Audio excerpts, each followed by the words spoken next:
अभी हम लोग dissolution of the partnership firm में एक ऐसा क्वेश्चन देख रहे हैं जिसमें कंप्लीट चैप्टर कवर होने वाला है। मतलब अभी हम वो क्वेश्चन करेंगे जिसमें इस चैप्टर के सारे एडजस्टमेंट्स कवर होंगे। आप क्वेश्चन नंबर 1 से लेकर लास्ट क्वेश्चन तक अगर आप बुक में सॉल्व किए हैं तो जितने भी एडजस्टमेंट आप देखे होंगे वो सारे ही एडजस्टमेंट आज के क्वेश्चन में आपको मिलेंगे।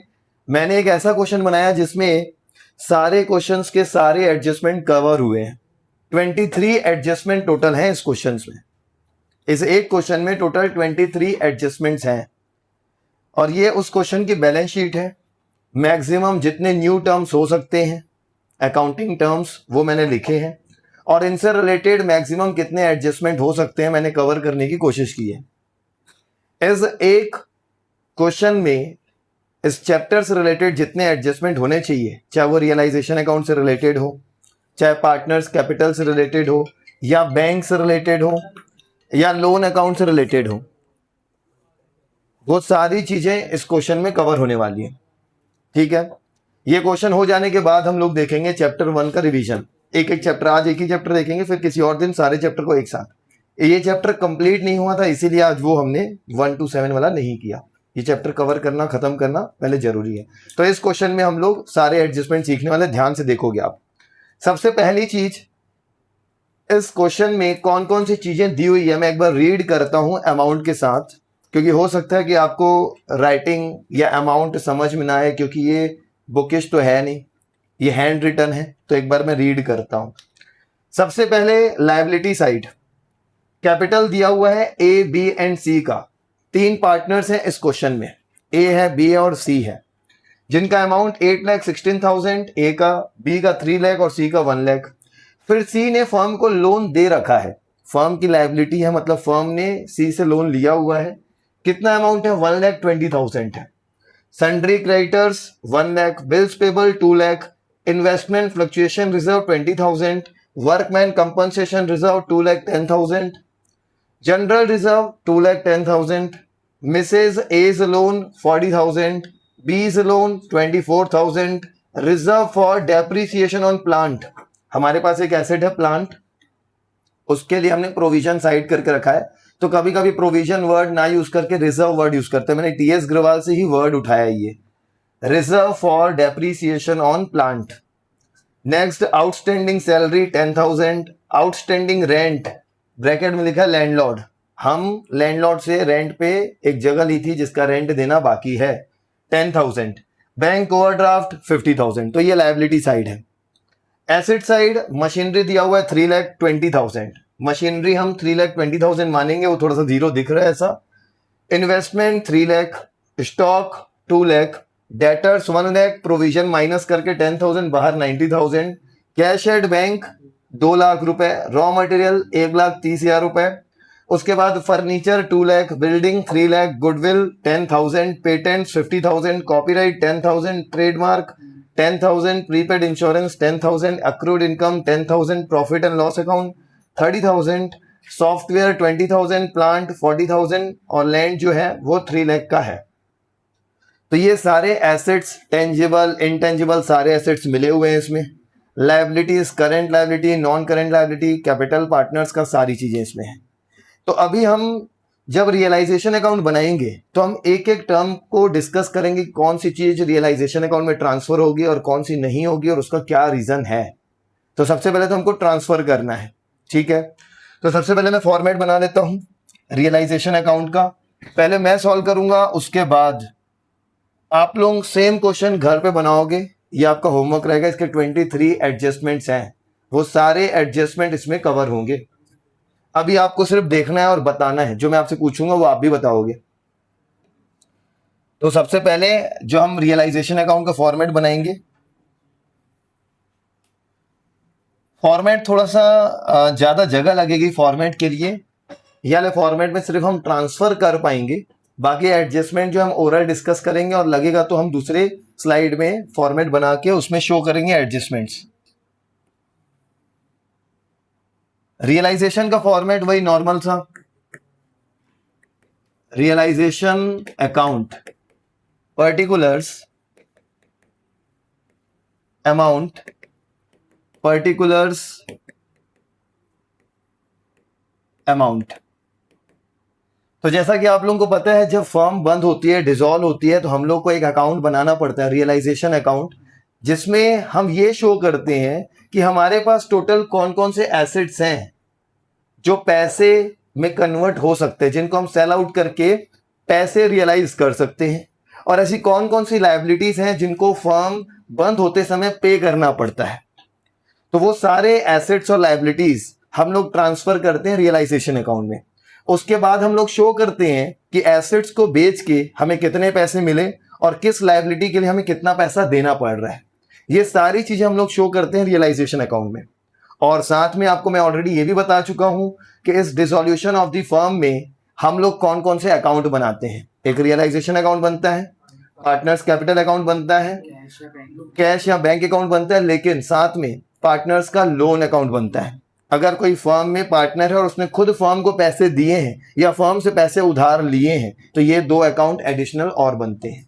तो टोटल 5 अकाउंट बनते हैं, realisation account, partners capital account, उसके बाद पार्टनर्स लोन अकाउंट 2 टाइप के। अगर फर्म ने पार्टनर को लोन दिया है तो उसका अलग बनेगा, या किसी पार्टनर ने फर्म से लोन लिया है तो उसका अलग अकाउंट बनेगा, और कैश या बैंक अकाउंट तो बनेगा। लेकिन अगर आप कैपिटल अकाउंट बना रहे हैं और आपको क्वेश्चन में कैपिटल भी दिया हुआ है और कैपिटल का करंट अकाउंट वाला बैलेंस भी दिया हुआ है, तो आपको करंट अकाउंट भी बनाना पड़ सकता है।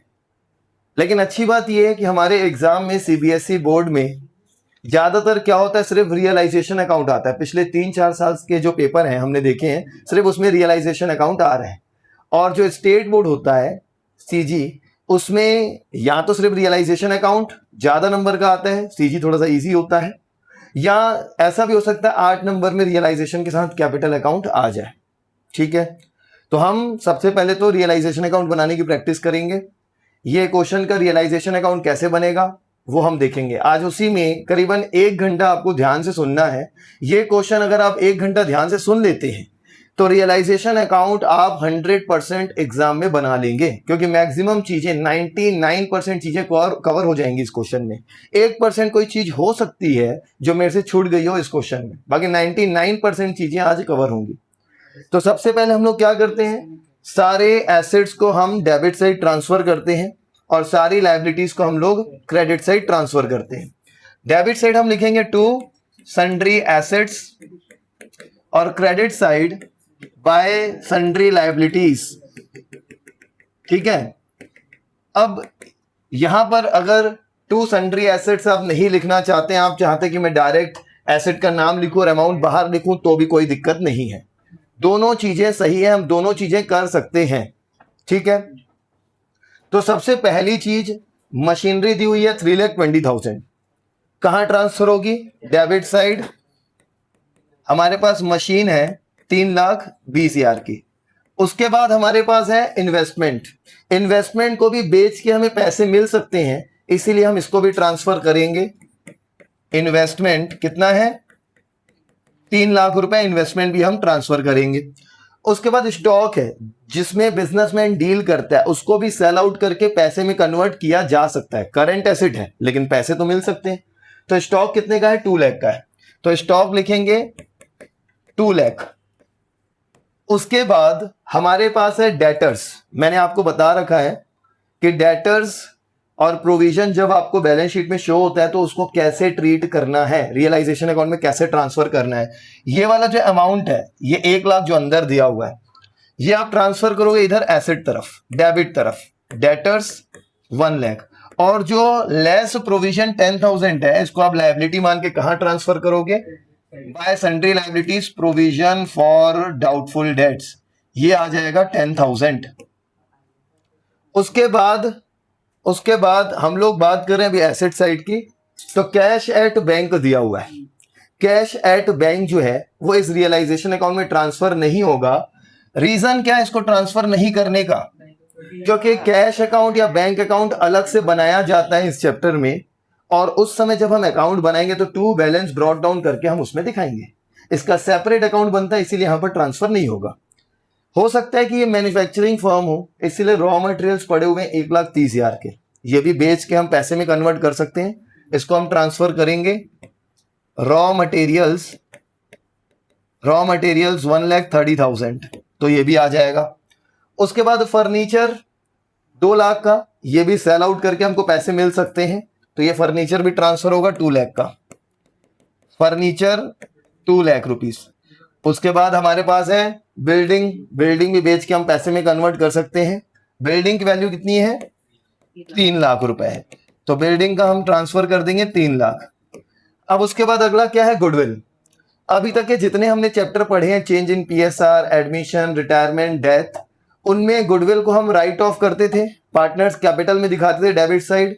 लेकिन dissolution of the partnership firm में ये गुडविल भी हम सेल आउट करके पैसे में कन्वर्ट कर सकते हैं। इस गुडविल का भी कुछ पैसा हमें मिल सकता है, इसीलिए हम गुडविल को भी क्या करेंगे? ट्रांसफर करेंगे डेबिट साइड।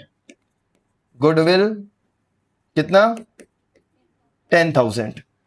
ये एक्चुअली में परचेज्ड गुडविल है, मैंने भी कभी ना कभी खरीदी थी पैसे देकर।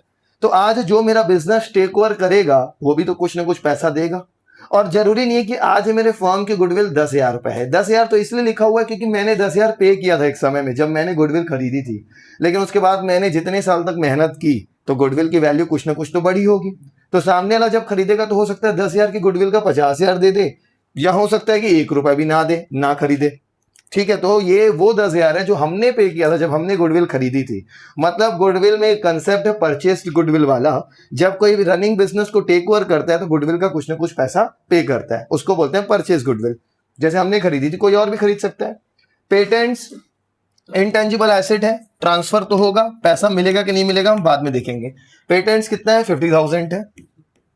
उसके बाद क्या है? कॉपीराइट भी इंटेंजिबल एसेट है, ये भी ट्रांसफर होगा। सारे इंटेंजिबल एसेट्स ट्रांसफर होते हैं, पैसा मिलना नहीं मिलना वो बात की बात है। तो कॉपीराइट से 10,000। उसके बाद है ट्रेडमार्क। ट्रेडमार्क कितना है? ट्रेडमार्क तो ये है, ये भी 10,000 रुपए है, तो 10,000 ट्रेडमार्क का भी हम यहां पर ट्रांसफर करेंगे। फिर है प्रीपेड इंश्योरेंस। ये एक्चुअली में एक करंट एसेट है लेकिन इसको माना गया है इंटेंजिबल एसेट। प्रीपेड 10,000 रुपए। लास्ट में हम फिर डिस्कस करेंगे किसका पैसा मिल रहा है और नहीं मिल रहा है, क्यों नहीं मिल रहा है, वो सारी चीजें। उसके बाद है अक्रूड इनकम, जो इनकम मिलना बाकी है, ये भी एसेट है। अक्रूड इनकम कितना है? 10,000 है, ये भी 10,000। उसके बाद है प्रॉफिट एंड लॉस अकाउंट 30,000। ये लॉस है, अगर एसेट साइड दिया हुआ है प्रॉफिट एंड लॉस, मतलब ये फर्म के लिए लॉस है। ये डायरेक्टली पार्टनर्स कैपिटल अकाउंट में पार्टनर्स के साथ एडजस्ट किया जाता है, उनके अकाउंट को कम करते हैं, डेबिट साइड में दिखाते हैं कैपिटल अकाउंट में, इसीलिए ये ट्रांसफर नहीं होगा, ये जाएगा पार्टनर्स कैपिटल अकाउंट में। उसके बाद है सॉफ्टवेयर, इंटेंजिबल एसेट है, ट्रांसफर होगा। सॉफ्टवेयर है, कितना अमाउंट है? 20,000, तो सॉफ्टवेयर 20,000 का ये भी ट्रांसफर होगा। उसके बाद है हमारे पास प्लांट, 40,000 का प्लांट है, टेंजिबल एसेट है, ये प्लांट 40,000 ट्रांसफर हो जाएगा। और लास्ट हमारे पास है लैंड जो कि है 3 लाख का, तो ये भी ट्रांसफर हो जाएगा। तो ये सारे एसेट्स हमने ट्रांसफर किए, इनमें से हमने सिर्फ 2 एसेट्स को छोड़ दिया, कैश एट बैंक और दूसरा profit and loss. Cash at bank को क्यों छोड़े? क्योंकि उसका सेपरेट अकाउंट बनता है। और प्रॉफिट एंड लॉस को क्यों छोड़े? क्योंकि डायरेक्ट पार्टनर्स के कैपिटल से माइनस होता है, ये पुराना लॉस है, अनडिस्ट्रीब्यूटेड वाला, अनएडजस्टेड वाला। तो ये 2 चीजों को हमने छोड़ दी। तो सारे एसेट्स मैंने डेबिट तरफ ट्रांसफर कर दिए, जो जो ट्रांसफर होने थे। कुछ टेंजिबल है, कुछ इंटेंजिबल है, ठीक है। उसके बाद लायबिलिटी साइड आएंगे तो सबसे पहले लिखा हुआ है कैपिटल, ए, बी और सी का। तो इस कैपिटल अकाउंट को हम लोग रियलाइजेशन में ट्रांसफर नहीं करते हैं। क्यों नहीं करते हैं? इसका सेपरेट कैपिटल अकाउंट बनता है, वहां पर हम लोग balance brought down credit side show करते हैं, ठीक है। तो उसके बाद कैपिटल के बाद दिया हुआ है सीज लोन। अब ये सी कौन था? एक पार्टनर था, और पार्टनर का लोन लिखा हुआ है लायबिलिटी तरफ, मतलब फर्म की लायबिलिटी थी। फर्म ने सी से कुछ पैसे उधार लिए थे, कैपिटल के अलावा कुछ पैसे उधार लिए थे, तभी ये फर्म की लायबिलिटी है सीज लोन, जो कि है 1,20,000। तो इसको भी ट्रांसफर हम नहीं करेंगे। रीजन क्या है? इसका सेपरेट अकाउंट बनता है, ये इंटरनल है, एक इंटरनल पर्सन है फर्म का जो कि पार्टनर है, उसने एडिशनल पैसे दिए हैं, तो इसका एक सेपरेट अकाउंट बनेगा, सीज लोन अकाउंट, इसीलिए इसको भी ट्रांसफर हम नहीं करेंगे। अब क्रेडिटर्स, जब हम बात करेंगे बाय सन्ड्री लायबिलिटीज, यहां पर सारी लायबिलिटीज को ट्रांसफर करते हैं, तो क्रेडिटर ट्रांसफर होगा। क्रेडिटर्स हम लोग को दिया हुआ है 1 लाख रुपीस। नेक्स्ट उसके बाद है बिल्स पेबल।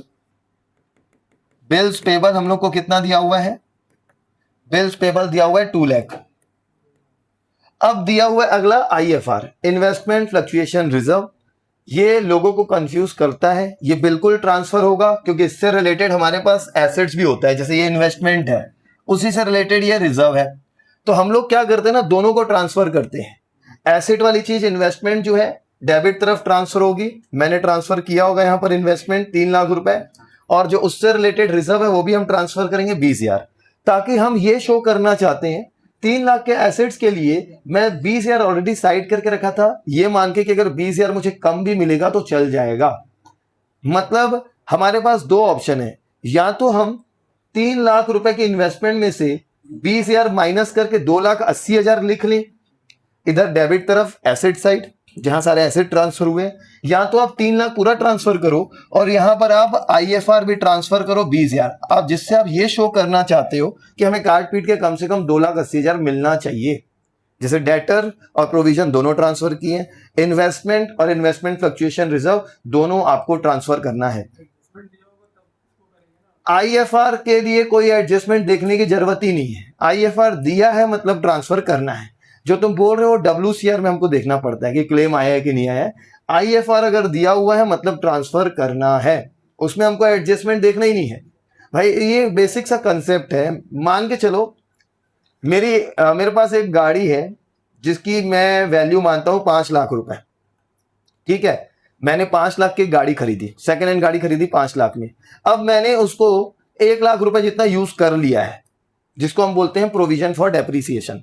अब मैं जब भी बेचूंगा तो मेरे माइंड में क्या आएगा, कम से कम कितना मिलना चाहिए, 4 लाख रुपए मिलना चाहिए। अब ऐसा तो नहीं बोल रहा हूं कि सिर्फ मैं कार है 5 लाख की मैं वही दिखाऊंगा, मैं प्रोविजन भी दिखाऊंगा इधर 1 लाख रुपए, तभी तो काट पीट के मेरे दिमाग में आएगा कम से कम 4 लाख मिलना चाहिए।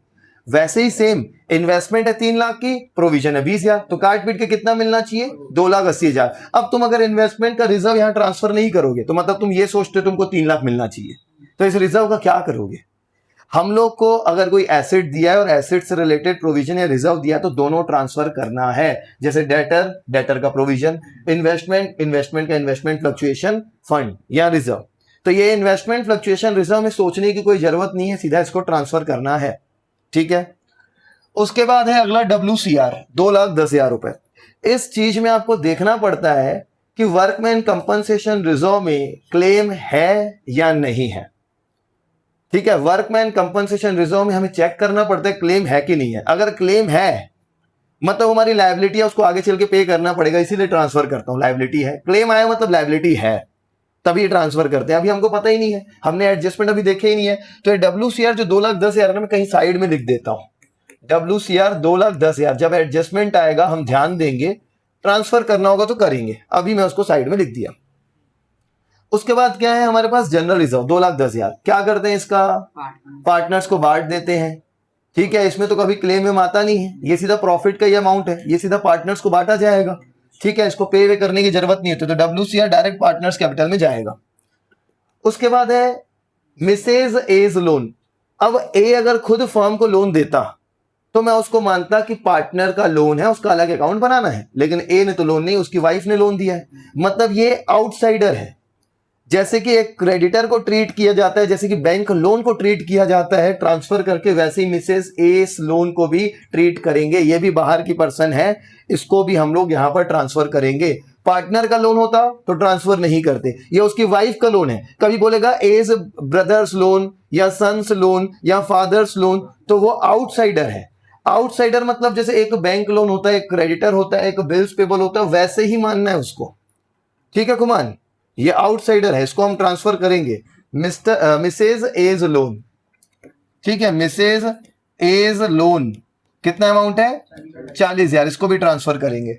अब यहां पर दिया हुआ बीज लोन, अब बी एक पार्टनर है तो पार्टनर का लोन अकाउंट तो अलग से बनता है, इसको ट्रांसफर हमें नहीं करना है, तो ये बी को हम ट्रांसफर, बीज लोन को हम ट्रांसफर नहीं करेंगे, इसका सेपरेट अकाउंट बनता है। अब reserve for depreciation on plant, जैसे मैंने एग्जांपल दिया कार का, कि मेरे पास कार है उसका प्रोविजन रखा हूं, मैं काट पीट के कितना मिलना चाहिए सोचता हूं। इन्वेस्टमेंट है, इन्वेस्टमेंट फ्लक्चुएशन फंड है। डेटर्स है, प्रोविजन फॉर डाउटफुल डेट्स है। तो जब कोई एसेट्स हो और एसेट से रिलेटेड प्रोविजन या रिजर्व हो, दोनों को ट्रांसफर करते हैं। तो मेरे पास प्लांट था, इसको ट्रांसफर किया हूं, अब उसी का मेरे पास रिजर्व है, इसको भी ट्रांसफर करूंगा। तो लायबिलिटी मान के provision for depreciation on plant, तो इसको भी हम ट्रांसफर करेंगे। रिजर्व भी लिख सकते हैं, जैसा लिखा वैसे ही लिखो, ज्यादा अच्छी बात है। 20,000 रुपए, यहां पर 20,000 हम लिख देंगे। उसके बाद आउटस्टैंडिंग सैलरी, ये एक हमारी करंट लायबिलिटी है। मैंने एम्प्लॉय से सर्विसेज ले ली थी, उसने काम कर लिया था, अभी तक मैं सैलरी नहीं दिया हूं, तो आगे चल के देना पड़ेगा। इसको भी हम ट्रांसफर करेंगे। शॉर्ट में O/S लिख रहा हूं, आउटस्टैंडिंग सैलरी। कितनी है सैलरी आउटस्टैंडिंग? 10,000 रुपए। उसके बाद दिया हुआ है आउटस्टैंडिंग रेंट। लैंडलॉर्ड को मुझे 10,000 रुपए देना है, जो मैंने पहले सर्विस ले चुकी है, जगह मैंने यूज कर ली थी लेकिन रेंट मैंने नहीं दिया है, तो ये भी लायबिलिटी है, पे करना बाकी है। तो आउटस्टैंडिंग रेंट ये भी कितना है? 10,000 है। उसके बाद बैंक ओवरड्राफ्ट। अब यहां पर आप सोचो, कभी कभी लोग कंफ्यूज होते हैं, बैंक अकाउंट तो अलग बनता है, बैंक ओवरड्राफ्ट भी तो मतलब एक बैलेंस है बैंक का, भले नेगेटिव है तो क्या हुआ, लेकिन है तो बैंक बैलेंस। तो आप ये सोचो, यहां पर हम लोग को इस side already cash at bank दिया हुआ है कि बैंक में कितना पैसा पड़ा हुआ है। हालांकि मैं एक चीज बता रहा हूं, जब भी एग्जाम में क्वेश्चन आएगा तो बैंक बैलेंस और बैंक ओवरड्राफ्ट दोनों नहीं देगा। मतलब एक तरीके से बोल रहे बैंक में पैसा पड़ा है, फिर दूसरे तरीके से बोल रहे माइनस में पड़ा है। अब ये दोनों तरफ क्यों आया, उसका रीजन ये है, मैंने सारे चीजों को कवर करने का सोचा था, इसीलिए मैं आपको यह भी बताना चाहता था अगर बैंक ओवरड्राफ्ट होगा तो आप क्या करोगे और कैश एट बैंक होगा तो क्या करोगे, इसीलिए मैंने दोनों रखा है। तो cash at bank balance brought down हम कैश अकाउंट या बैंक अकाउंट में दिखाएंगे। कैश एट बैंक का मतलब बैंक अकाउंट बनाओगे, वहां बैलेंस ब्रॉट डाउन दिखाओगे कितना पहले से पड़ा हुआ है। लेकिन इस बैंक ओवरड्राफ्ट को हम मानते हैं लायबिलिटी, जो कि हमें आगे चल के पे करना पड़ता है। मान लो मेरा एक शॉप है, एक बिजनेस है, जहां पर मैं बैंक अकाउंट यूज करता था, बैंक से पैसे उधार लेके रखा हूं ओवरड्राफ्ट, तो जब बिजनेस बंद करूंगा तो बैंक वालों को तो पैसा देना पड़ेगा ना, ये हमारी लायबिलिटी है। तो इसको भी ट्रांसफर करेंगे। Bank overdraft 50,000। ये एक्चुअली मैंने भी वही बोला कि कैश एट बैंक और बैंक ओवरड्राफ्ट दोनों पॉसिबल नहीं है, दोनों पॉसिबल है ही नहीं। भाई मैं बोल रहा हूं मेरे अकाउंट में 2 लाख पड़ा है, फिर ओवरड्राफ्ट कैसे हो गया? दोनों पॉसिबल नहीं। मैं ये आप लोगों के लिए लिखा हूं, मेरे को सारी चीजें आप लोगों को बतानी थी कि एग्जाम में कोई भी टर्म आ जाए तो आपको पता हो उसका ट्रीटमेंट क्या होता है, तो इसीलिए मैंने दोनों चीजें रखी हैं। हालांकि ऐसा क्वेश्चन नहीं आएगा आपके पास कि बैंक में बैलेंस कितना वो भी दिया, बैंक ओवरड्राफ्ट भी दिया, कोई एक चीज दी रहेगी। तो अगर कैश एट बैंक बोला मतलब बैंक अकाउंट में टू बैलेंस ब्रॉट डाउन दिखाओगे, अगर बैंक ओवरड्राफ्ट दिया तो आप इसको ट्रांसफर करोगे। बैंक ओवरड्राफ्ट कितना? 50,000। तो ये सारी लायबिलिटीज और सारे एसेट्स हमने ट्रांसफर कर दिए। नहीं, यहां ट्रांसफर कर दिए तो दूसरी जगह नहीं जाएगा। अगर आप मान के चलो रियलाइजेशन में ट्रांसफर नहीं करते तो भी बात एक ही होगी। कैसे होगी? आप बैंक ओवरड्राफ्ट का बैलेंस नेगेटिव मान के क्रेडिट साइड ब्रॉट डाउन दिखाओगे। बैंक में पैसा पड़ा है, एसेट है, debit side to balance brought down. अगर आप बैंक अकाउंट बनाते हो और ओवरड्राफ्ट गलती से बैंक अकाउंट में दिखाते हो तो आपको यह पता होना चाहिए बैंक ओवरड्राफ्ट लायबिलिटी होता है, इसका क्रेडिट बैलेंस होता है, balance brought down credit side लिखना है। एटलीस्ट कम से कम ये तो सही करना पड़ेगा। हाँ, बाय बैलेंस ब्रॉट डाउन लिखते थे क्रेडिट साइड, क्योंकि ये लायबिलिटी नेचर का होता है। लेकिन सही ट्रीटमेंट इसका ये होगा कि यहां पर ट्रांसफर करो और उसको आप पे करो। लेकिन अगर आप गलती से बैंक अकाउंट में दिखा भी देते हो तो ये गलती नहीं मानी जाएगी। लेकिन मान के चलो एग्जाम में सिर्फ रियलाइजेशन अकाउंट आता है और आप यहां ट्रांसफर नहीं की ये सोच के कि बैंक अकाउंट में आएगा, तो रियलाइजेशन का आंसर तो गलत होगी। ओवरऑल आंसर सही है, लेकिन टीचर जो चेक करेगा, सीबीएसई जो चेक करेगा, वो तो सिर्फ ओवरड्राफ्ट यहां पर दिखाना चाहता था। वो उनसे आंसर की में रियलाइजेशन में ट्रांसफर किया हुआ था। आप सोचे बैंक अकाउंट में आएगा, ठीक है, लेकिन बैंक अकाउंट तो आपको बनाने बोला ही नहीं है, तो आप तो बनाओगे ही नहीं। तो आप ये चीज ध्यान दोगे, जैसा बुक में ट्रीटमेंट किया है, जैसा सीबीएसई के सैंपल पेपर में ट्रीटमेंट हुआ होगा, आप एग्जैक्ट वैसा ही करोगे। एक बार हम फिर से भी चेक कर लेंगे कंफर्म करने के लिए कि क्या ज्यादा सही है सीबीएसई के हिसाब से, ठीक है। अब उसके बाद ये वाला क्वेश्चन, भाई इतना रियलाइजेशन, ये जो है इतनी सारी चीजें एग्जाम में नहीं आएंगी। मैं ये आपके लिए बता रहा हूं, मैं फिर से कह रहा हूं, ये आपके लिए मैंने क्वेश्चन बनाया। इतना लेंथी क्वेश्चन सीबीएसई में नहीं आएगा। ये मत सोचो कि इतनी सारी चीजें आएंगी, मैं हर एक चीज आपको बताना चाहता हूं कौन से टर्म का क्या ट्रीटमेंट होगा, इसीलिए मैंने सारी चीजें रखी हैं। एग्जाम में आएंगी तो कुछ 5-6 एसेट्स आएगा और 2-3 लायबिलिटी आएंगी। ये मैंने 10-20 आइटम जो रखे हैं, इधर भी 10-20 आइटम, उधर भी 20 आइटम, ये नहीं आएगा एग्जाम में। एग्जाम में इनमें से कोई 5 चीजें उठा देगा, एसेट साइड रख देगा। ये जो इतने सारे इंटेंजिबल एसेट रखे सारे थोड़ा ना देगा, कोई 1-2 आइटम देगा। ठीक है, तो ये चीज आप लोगों के लिए कौन सी ट्रांसफर होगी कौन सी नहीं होगी। अब उसके बाद आप ये भी थोड़ा सा पहचानना सीख लो कि कौन कौन से एसेट्स टेंजिबल है, कौन कौन से इनटेंजिबल है। क्योंकि हमने इस चैप्टर में ये पढ़ रखा है कि जब हम एडजस्टमेंट रीड करते हैं, एडिशनल इंफॉर्मेशन जो दी रहती है क्वेश्चन में उसको पढ़ते हैं, तो उससे हमको ये पता चलता है कौन सा एसेट्स बेच के कितना पैसा मिला, कौन सी लायबिलिटी को कितना पैसा पे करना पड़ा। और हमने उसमें यह सीखा कि अगर कोई एसेट्स के बारे में कुछ नहीं बताता है तो हमें पहले यह चेक करना है कि वो टेंजिबल है या इनटेंजिबल है। अगर टेंजिबल एसेट है और उसके बारे में हमको नहीं पता है कितना पैसा मिल रहा है, तो हम क्या मानते हैं, पूरा पैसा मिल रहा है। और अगर कोई एसेट्स इनटेंजिबल हम मानते हैं और उसके बारे में एडिशनल इंफॉर्मेशन में कुछ नहीं बोला है, तो हम जीरो मानते हैं। तो हमको तो पहचानना पड़ेगा ना इसमें कौन सा एसेट टेंजिबल है और कौन सा इनटेंजिबल है, तो पहले हम वो पहचानेंगे। वैसे ही सेम लायबिलिटीज के बारे में अगर कुछ एडिशनल इंफॉर्मेशन में नहीं बताता है तो हम लोग को क्या करना पड़ता है, पूरा पे करना पड़ता है। तो हम पहले एसेट्स को पहचानेंगे फिर एडजस्टमेंट देखेंगे। ठीक है, तो सबसे पहली चीज यहां पर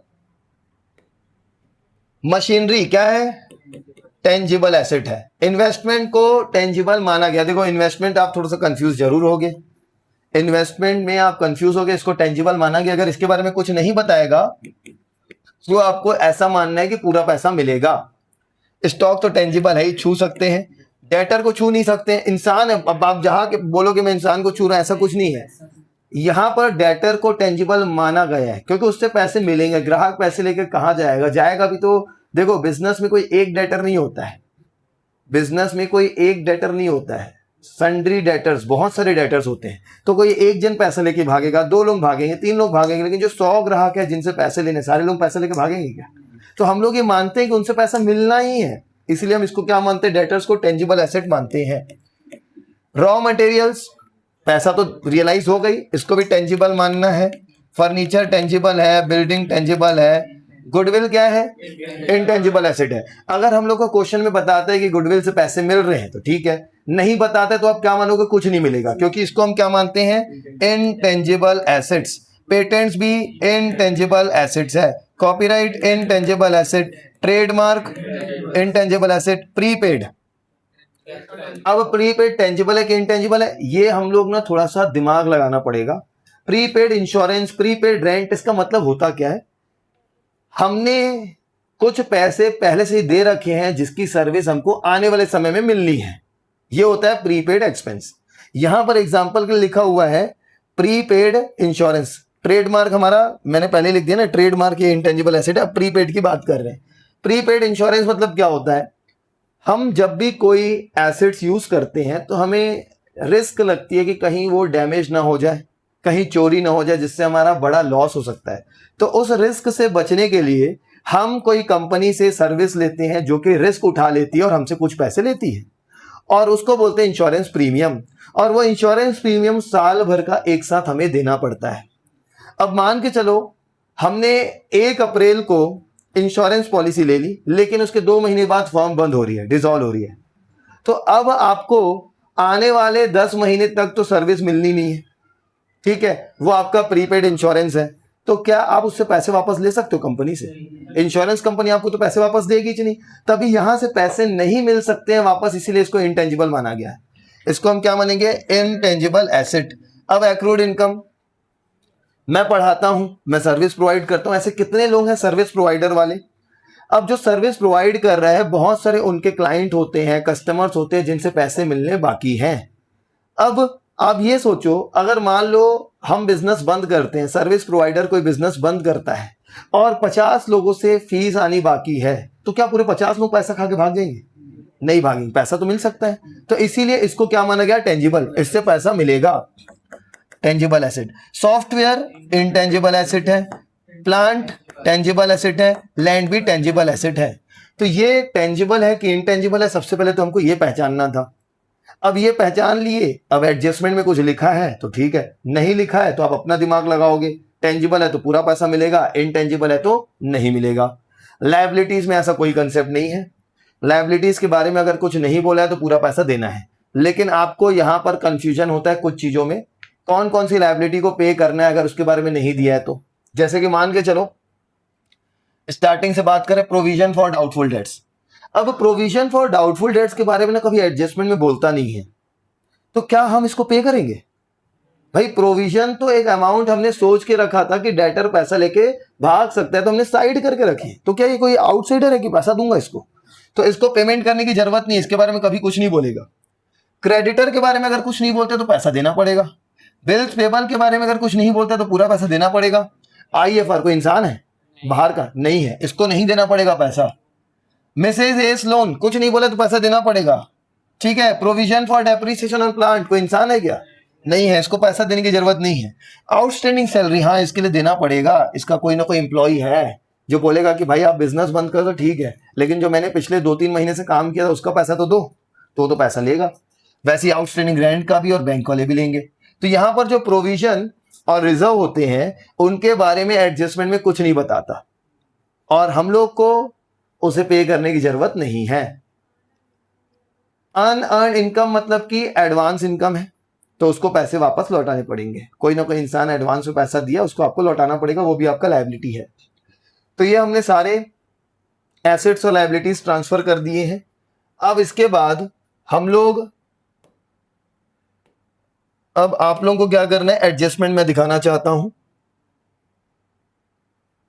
एडजस्टमेंट हम लोग देखेंगे किस एडजस्टमेंट का क्या होगा। ये सारे एडजस्टमेंट है, 23 एडजस्टमेंट्स हैं, उन्हीं से रिलेटेड जो हमने अभी क्वेश्चन देखा है, ठीक है। सारे एसेट्स लायबिलिटीज ट्रांसफर कर दिए। ये वो 23 एडजस्टमेंट्स हैं जो आपके पूरे टीएस ग्रोवाल में कवर करते हैं। क्वेश्चन में बेसिकली 2-3 एडजस्टमेंट होता है, 4 एडजस्टमेंट, 5 एडजस्टमेंट होगा, लेकिन हर एक क्वेश्चन में डिफरेंट टाइप के जो एडजस्टमेंट, ये पूरे टीएस ग्रोवाल से लिखे गए क्वेश्चन है, एडजस्टमेंट्स हैं। और आपने बहुत सारे बनाए भी होंगे, आपको लगेगा हाँ ये वाला तो मैं पहले बना चुका हूं, सेम अमाउंट दिखेगा, ठीक है। तो स्टार्ट करते हैं एक एक करके। पहले हम ओवरऑल डिस्कस करेंगे किसका क्या होना चाहिए, क्योंकि हमारे सॉल्यूशन करने के लिए जगह भी नहीं थी और हमारा समझना ज्यादा जरूरी है किस एडजस्टमेंट का क्या करना है। पहले हम रियलाइजेशन अकाउंट में क्या ट्रीटमेंट होगा ये देखेंगे, ठीक है। फिर उसके बाद हम देखेंगे इनकी जर्नल एंट्री क्या होनी चाहिए, और फिर आप लोग इसको बनाओगे। मैंने आपको ये बता दिया कौन सी चीज ट्रांसफर होगी, कौन सी नहीं होगी, क्यों नहीं होगी, किसको पे करना पड़ेगा, सारी चीजें बता दी। अब मैं आपको एडजस्टमेंट समझा रहा हूं, उनसे रिलेटेड एक एक करके, फिर आप इसको बाद में सॉल्व करना, और फिर अगर कहीं डाउट है तो आप बताओगे, ठीक है। अब हम लोग स्टार्ट कर रहे हैं पहले एडजस्टमेंट से। सबसे फर्स्ट एडजस्टमेंट क्या बोल रहा है, machinery of rupees 3 lakh were given to creditor in 50% settlement of their account।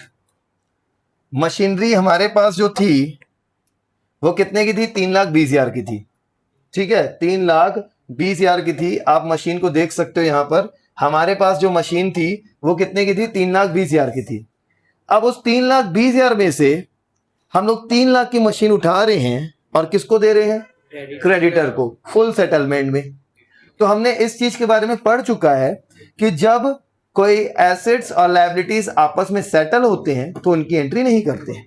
तो एक बार वापस से अब एडजस्टमेंट देखो कि हम लोग, ये जो एडजस्टमेंट में लिखा है, machinery of 3 lakh were given to creditor in 50% settlement of their account, मतलब क्रेडिटर 50% जा रहा है, 50% के क्रेडिटर जा रहे हैं और 3 लाख की मशीन जा रही है, इसकी कोई एंट्री नहीं होगी, रियलाइजेशन अकाउंट में कुछ नहीं करोगे।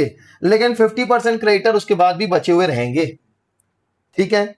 50% क्रेडिटर, देखो फिर से पढ़ो, machinery of 3 lakh were given to creditor in 50% settlement of their account, मतलब जितने भी क्रेडिटर होंगे उनके 50% क्रेडिटर हट जाएंगे और 3 लाख की मशीन हट जाएगी, आपस में दोनों सेटल हो रहे हैं।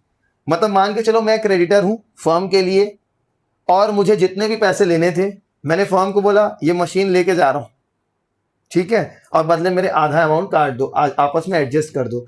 तो 3 लाख की मशीन आधे क्रेडिटर्स के लिए एडजस्ट हो रही है। क्रेडिटर कितने के थे वो भी एक बार आप देख लो, 1 लाख के थे, मतलब 50,000 के क्रेडिटर ने 3 लाख की मशीन ले गई और आपस में सेटल हो गया, इसका आपको कुछ नहीं करना है। लेकिन अब बचे हुए क्रेडिटर्स हमारे पास हैं जो आगे चल के पे करना पड़ सकता है, वो हम आगे देखेंगे क्या बोल रहे हैं। ठीक है, नीचे लिखा हुआ है सी एग्री टू पे द रिमेनिंग क्रेडिटर। कहीं ना कहीं मतलब आगे बचे हुए क्रेडिटर का कुछ ना कुछ हमें एडजस्टमेंट करना है, तभी 50,000 के क्रेडिटर अभी भी हमारे पास है। ठीक है, आगे क्या बोल रहा है, remaining machinery was sold for 10,000। अच्छा, मशीन टोटल कितने की थी, 3,20,000 की थी। 3 लाख की मशीन तो आधे क्रेडिटर्स के लिए दे दिए, लेकिन बची हुई मशीन कितने की है, 20,000 की है। तो जो 20,000 की बची हुई मशीनरी है उसको कितने में बेचे, 10,000 में। तो ये आप रियलाइजेशन अकाउंट में क्रेडिट साइड, जब भी कुछ एसेट से पैसे रियलाइज होते हैं तो कहां दिखाते हैं हम लोग, क्रेडिट साइड दिखाते हैं। तो क्रेडिट साइड आप लोग दिखाओगे बाय कैश। अब एक काम करो, आप एसेट्स और लायबिलिटीज तो ट्रांसफर किए हो कि नहीं क्यों नहीं पता मुझे, आप लोग फॉर्मेट बनाओ रियलाइजेशन का। मैं आगे के ट्रीटमेंट की पोस्टिंग बताते जा रहा हूं, वो आपके नोटबुक में होना चाहिए। एसेट लायबिलिटी तो बाद में ट्रांसफर हो जाएंगे। ठीक है, हाँ बहुत सारे लोग ट्रांसफर किए, बहुत अच्छी बात है। मुझे भी अमाउंट बताना कितने के क्या थे, है ना। टोटल लिख लेना बाद में, हाँ बिल्कुल ठीक है, बस टोटल भी लिख दोगे तो कल चल जाएगा। बाकी चीजें तो मैं एडजस्टमेंट बता ही रहा हूं। तो हम लोग को ना नोटबुक में ये पता होना चाहिए किस एडजस्टमेंट का क्या हो रहा है, और साथ में ना जर्नल एंट्री भी कर लेते हैं ताकि हमारा कंसेप्ट क्लियर होता जाए। साइड में ना आप दूसरे पेज में एंट्रीज भी करते जाना, बहुत सारा होगा ये। अगर आप सीख लिए ना एक क्वेश्चन, सारी एंट्रीज और ट्रीटमेंट, मतलब दोबारा इस चैप्टर को देखना नहीं पड़ेगा। एग्जाम के पहले भी आप इसी को रिवाइज करके जाना बस, किसका क्या होता है। ठीक है, तो जल्दी से आप लोग रियलाइजेशन अकाउंट का फॉर्मेट बनाओ, उसमें ट्रीटमेंट शो करना और एंट्रीज करते जाना। ठीक है,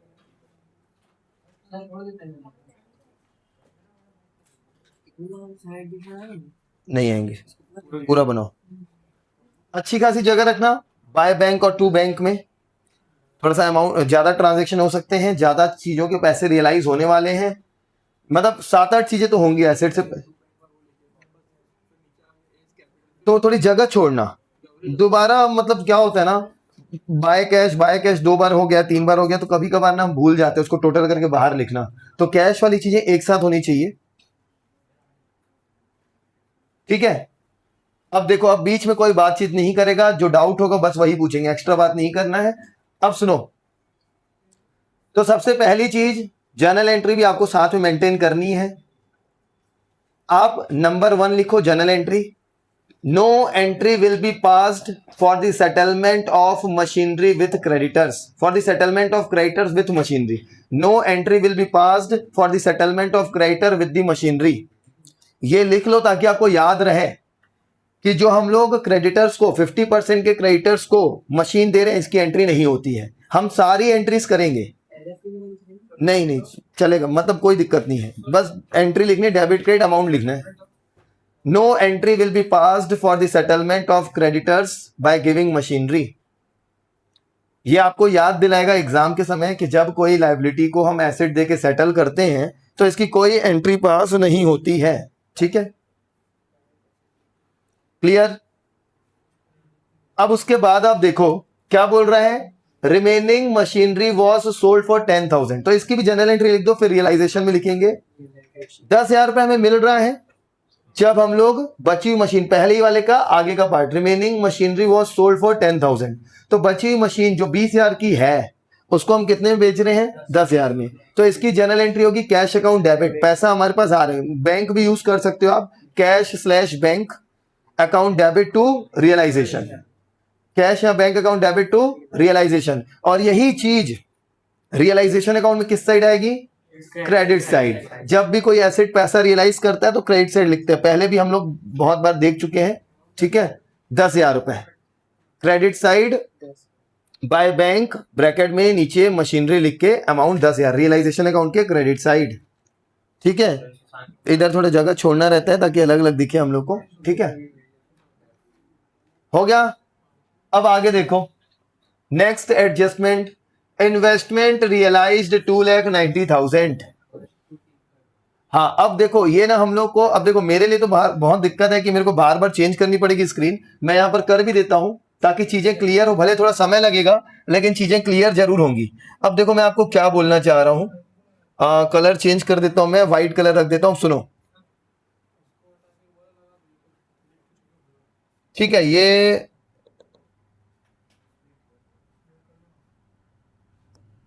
ठीक है ना, अभी देखते हैं, रुक जाओ।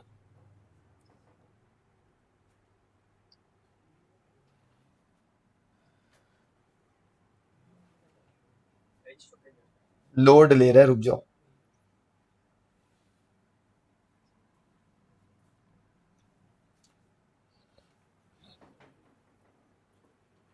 चलो जब तक वो करे, हमने क्या देखा कि क्रेडिटर जो 50% के थे, यहां पर 50,000 के क्रेडिटर बस बचे हुए हैं, और इसके बदले हमने क्या कर दिया, मशीन दे दी।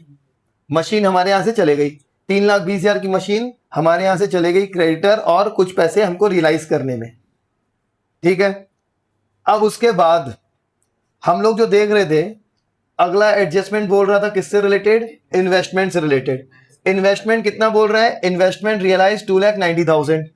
इसकी जनरल एंट्री क्या होगी, cash account debit to realisation. जब भी कोई एसेट सेल आउट होगा और हमको पैसे मिलेंगे, फर्म में पैसे आ रहे हैं, कैश या बैंक हमारे फर्म के लिए एसेट्स होता है, वो बढ़ता है तो हम डेबिट करते हैं। तो कैश या बैंक अकाउंट डेबिट, और ट्रांसफर किया गया एसेट्स जब जाता है तो टू रियलाइजेशन लिखते हैं। 2,90,000 कैश या bank account debit to realisation, और रियलाइजेशन अकाउंट में किस साइड लिखोगे, क्रेडिट साइड, वही बाय कैश में नीचे। हाँ, यहां पर इन्वेस्टमेंट भी रियलाइज कर गई पैसे, इसको मैंने टिक कर दिया।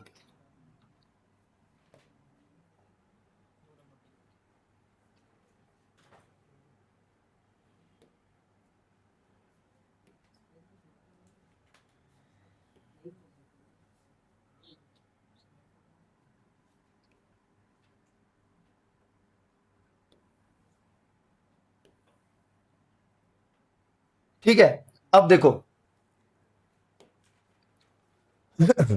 तो इन्वेस्टमेंट कितना रियलाइज कर गई, 2,90,000 रुपए। तो इन्वेस्टमेंट सेकंड एडजस्टमेंट हो गया, यहां पर मैंने टिक लगा दिया। थर्ड क्या बोल रहा है, स्टॉक वॉज सोल्ड फॉर 1,80,000। हमारे पास स्टॉक कितने के थे, 2 लाख रुपए के थे। हमारे पास स्टॉक कितने के थे, 2 लाख रुपए के थे, और ये हमको कितने पैसे दे गया, 1,80,000। तो इसकी भी एंट्री करो, जर्नल एंट्री, कैश या bank account debit to realisation 1,80,000। Cash या bank account debit to realisation 1,80,000, और रियलाइजेशन अकाउंट की credit side,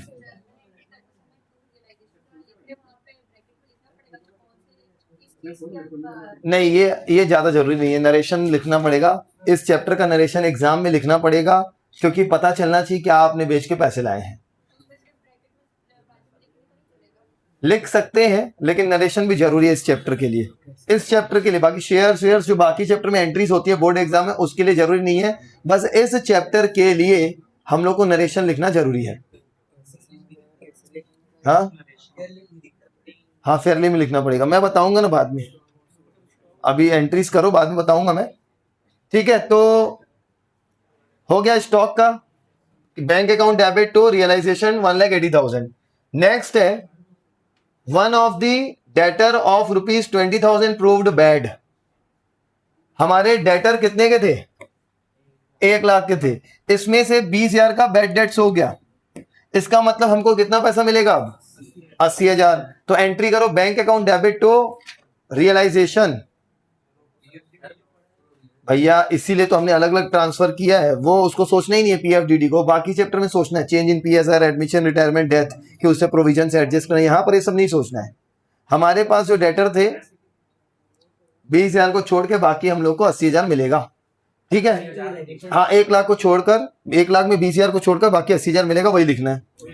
bank account debit to realisation, credit side 80,000 आएगा, क्रेडिट साइड बाय कैश के नीचे डेटर्स लिखोगे 80,000। ठीक है, 80 आएगा, 80,000। Next realisation expenses amounted to ₹10,000। अब फर्म को डिसॉल्व करते समय कुछ खर्चे करने पड़ते हैं, एसेट्स को बेचने से रिलेटेड सर्विसेज लेनी पड़ती हैं, लाइबिलिटीज को पे करते हैं, बहुत सारी चीजें होती हैं जिसके कारण कुछ खर्चे होते हैं। तो अभी खर्चा कितना हुआ है? 10,000 रुपए। तो इसकी एंट्री क्या होगी? Realisation account debit to cash account. Firm का खर्चा है रियलाइजेशन डेबिट, फर्म से पैसा जा रहा है, कैश जा रहा है, कैश गोज आउट हो रहा है, एसेट कम हो रहा है, तभी क्रेडिट। तो एंट्री होगी realisation account debit to cash account. Realisation account debit to cash 10,000 रुपए, 10,000। और जो आप रियलाइजेशन अकाउंट बना रहे हो उसमें किस साइड आएगा? Debit side. जब भी पैसे पे करते किसी लायबिलिटी के लिए, किसी खर्चे के लिए, तो रियलाइजेशन अकाउंट के डेबिट साइड दिखाते हैं टू कैश और नीचे लिख देंगे रियलाइजेशन एक्सपेंसेस 10,000 रुपए, 10,000 चल जाएगा। ठीक है। Next 6th number, A took 50% of the raw materials at ₹10,000 less than the book value. अब A कौन है? यहां पर पार्टनर है। वो क्या कर रहा है? रॉ मटेरियल लेके जा रहा है। कितना? 50%। तो रॉ मटेरियल थे कितने के हमारे पास? 1,30,000 के थे। इसका 50% कितना होता है? 65,000। बचा हुआ भी 65 होता है, लेकिन ए लेके जा रहा है 65,000 के रॉ मटेरियल 10% कम करके। मतलब कितने में लेके जा रहे हैं? 55। 10,000 डायरेक्ट बताया है, 10% नहीं है, 10,000 डायरेक्ट बताया है। तो टोटल हमारे पास रॉ मटेरियल थे 1,30,000 के, जिसमें से 65,000 मतलब 50% रॉ मटेरियल ए लेके जा रहा है, 10% कम करके पैसा दे रहा है, मतलब 55,000 में लेके जा रहा है। तो यहां पर इसकी जनरल एंट्री क्या होती है? रुक जाओ, पार्टनर लेके जा रहे हैं तो पार्टनर का कैपिटल कम करना पड़ता है। A is capital account debit to realisation, A is capital account debit to realization, A is capital account debit to realization। Entry कर दी है, पहले एंट्री करो, पहले जनरल एंट्री करो। A is capital account debit to realization 55,000। हाँ, ये credit side, क्योंकि assets कुछ पैसे रियलाइज करे, इसलिए रियलाइजेशन अकाउंट में क्रेडिट साइड 55,000 लिखेंगे। 10,000 कम दे के जाएगा, बोला जो है इस क्वेश्चन में 10,000 less than the book value, मतलब 10,000 कम में लेके जा रहे हैं, सस्ते में दे रहे हैं उसको, 10,000 कम करके दे रहे हैं हम ए को। पार्टनर खुद ही बोल रहा है कि मैं स्टॉक रख देता हूं, रॉ मटेरियल रख देता हूं, लेकिन 10,000 रुपए मैं कम दूंगा, 65,000 की जगह 55,000 देगा। ठीक है। तो एंट्री क्या की है? A is capital account debit to realisation, और रियलाइजेशन अकाउंट के किस साइड लिखे हम? Credit side, by A's capital. ठीक है। अब देख कितनी बड़ी गलती कर दिया, बोला भी था बाय कैश जब लिखते हैं तो जगह छोड़नी पड़ती है, बीच में ए, तो बाय ए लिखा है, फिर कैश वाली चीज आएंगी तो फिर कैश वाली चीज आएंगी तो फिर नीचे कैश लिखेगा, फिर पार्टनर आ जाएगा। तो इसको यहां पर कैश, जब बाय कैश लिखते हैं रियलाइजेशन में, तो जितनी चीजें बेच दी हो फिर जगह और छोड़नी, क्योंकि कैश में और चीजें बिकेंगी, फिर पार्टनर का नाम लिखना है। अब बीच में तुम पार्टनर का नाम लिख दिए, फिर कैश में कुछ बिकेगा, फिर कैश लिखोगे भैया। यहाँ पर तो यहाँ का टोटल अलग कर दो, यहाँ से अलग कर दो, भूल जाओगे बाहर लिखना। सही चीज क्या है, हम भूल जाते हैं, कैश वाली जगह छोड़ दो ना, क्या दिक्कत है? इतना बड़ा पेज है, एग्जाम में भी फ्री का बोर्ड एग्जाम वाले, आप पैसा भरे हो रजिस्ट्रेशन, लेकिन पेपर मिलेगा, आप यूज करो ना भाई, एक्स्ट्रा जगह छोड़ दो, 4-5 लाइन छोड़ दो, मेरे ख्याल से तो और लगेगा। ठीक है, खैर ठीक है, आप लिख दियो तो। हाँ, तुम्हारी कॉपी भी नहीं दिखा सकता ऐसे कैमरे में, इतना अच्छा लिखे हो तुम ना। तुम्हारा नाम भी ले लूं क्या? आ जाओ सामने, आ जाओ। ठीक है, आ जाओ, आ जाओ। तो ये देखो इसने क्या गलती की है। सबसे पहली बात तो राइटिंग एकदम अच्छी है, आप सब लोग समझ सकते हो कि कितनी अच्छी है, ऐसी राइटिंग बोर्ड एग्जाम में नहीं करनी है। और दूसरी चीज यहाँ पर जब हम लोग बाय कैश लिखे, देखो ऊपर सारे हमने लायबिलिटी ट्रांसफर किया, पता नहीं कहां पर ये बाय कैश लिखा, समझ ही नहीं आ रहा, बीच में गैप ही नहीं है। तो गैप रखना है, जब एक चीज खत्म हो गई दूसरी चीज स्टार्ट हो रही है, तो आपको क्या करना है? जगह छोड़नी, फिर बाय कैश। फिर अचानक से बीच में कोई पार्टनर एसेट लेके जाए तो यहाँ बीच में लिख दिया। अब मान लो फिर कोई कैश में एसेट सेल आउट होता है, तो आप फिर वहां पर नीचे बाय कैश लिखोगे, फिर कोई पार्टनर लेके जाएगा, तो आपको क्या करना है? बाय कैश के बाद थोड़ी जगह छोड़नी है। उसके बाद हम लोग को क्या करना है? जगह छोड़ के फिर पार्टनर का नाम लिखना। हाँ जाओ बैठो, ठीक है, फेमस हो गया है। अब उसके बाद, हाँ ठीक है, अब उसके बाद यहां पर ध्यान दोगे, यहां तक हो गया, आगे देखो। अब उसके बाद बोल रहा है furniture was taken over by partner B for 50,000। हाँ, अब यहां पर एंट्री क्या होगी, जब बी जो है, पार्टनर बी जो है, वो फर्नीचर लेके जा रहा है कितने में, 50,000 में। तो फर्नीचर था कितने का, 2 लाख का, बाप रे।